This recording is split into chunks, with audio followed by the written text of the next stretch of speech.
Hi hello ನಮಸ್ಕಾರ.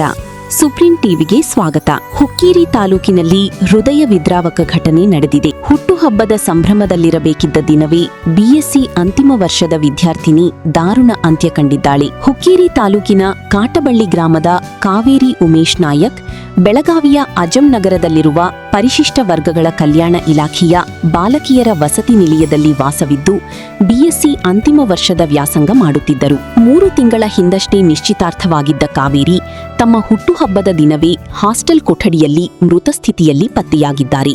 ಘಟನೆ ತಿಳಿಯುತ್ತಿದ್ದಂತೆಯೇ ಸ್ಥಳಕ್ಕೆ ಧಾವಿಸಿದ ಪೊಲೀಸರು ಪರಿಶೀಲನೆ ನಡೆಸಿ ಮೃತದೇಹವನ್ನು ಮರಣೋತ್ತರ ಪರೀಕ್ಷೆಗೆ ರವಾನಿಸಿದ್ದಾರೆ. ಈ ದಾರುಣ ಘಟನೆ ಕುಟುಂಬಸ್ಥರು, ಸ್ನೇಹಿತರು ಹಾಗೂ ಗ್ರಾಮಸ್ಥರಲ್ಲಿ ತೀವ್ರ ಆಘಾತ ಮೂಡಿಸಿದೆ.